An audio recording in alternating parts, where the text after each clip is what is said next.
जॉबमध्ये कंटाळा आलाय किंवा इंस्टाग्राम रील्समुळे पण एक बॅड इम्पॅक्ट आला की बाबा बिझनेस केलं तर खूप पैसा येईल, जॉबमध्ये काहीच ठेवलं नाही. काय काहींना एंटरप्रेन्योरची स्पेलिंग पण माहित नाही आणि त्याला एंटरप्रेन्योर व्हायचं असतं.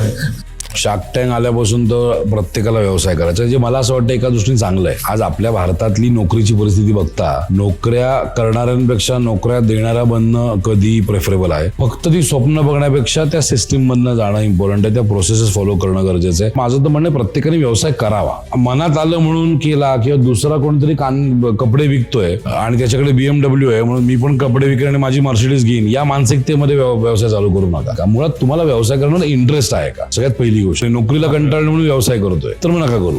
जर तुम्ही इच्छेने जाताय, बाबा ठीक आहे आधीपासून करायची इच्छा होती पण घरातल्या जबाबदारीमुळे मी करू शकलो नाही, तर मग व्यवसाय करा. सो ते पहिले स्वतःला बसून स्वतःचं एक स्वॉट अनालिसिस करणं इम्पॉर्टंट आहे. कारण आताच्या IT प्रोफेशनलची माइंडसेट कशी झाली की बाबा जॉबमध्ये खूप स्ट्रेस असतो किंवा कंटिन्यू काम असतं, हेच काम मी माझ्या बिझनेसमध्ये गेलं तर खूप वरपर्यंत जाऊ शकतो किंवा माझं पर्सनल ब्रँड होऊ शकतो. म्हणजे ते ऍक्च्युअली बनलेले असतात जॉबसाठीच, पण ते पिअर प्रेशरमुळे म्हणा किंवा असं बाहेरच्या इन्फ्लुएन्समुळे त्यांना बिझनेसमध्ये एंटर व्हावं वाटतं. आता व्यवसायामध्ये ना IT मध्ये जितकं स्ट्रेस आहे ना त्याची जास्त स्ट्रेस व्यवसायामध्ये, कारण तिकडे ऍटलीस्ट एक सोडली तर दुसरी नोकरी करता येऊ शकते, दुसरीकडे तुम्ही जाऊन जम घेऊ शकता. बिझनेसमध्ये ते पॉसिबिलिटी नाहीये. बिझनेसमध्ये पॉसिबिलिटी एकच आहे की जे चालू केलंय, एकदा लग्न केलंय तर संसार करायचं आहे आयुष्यभर.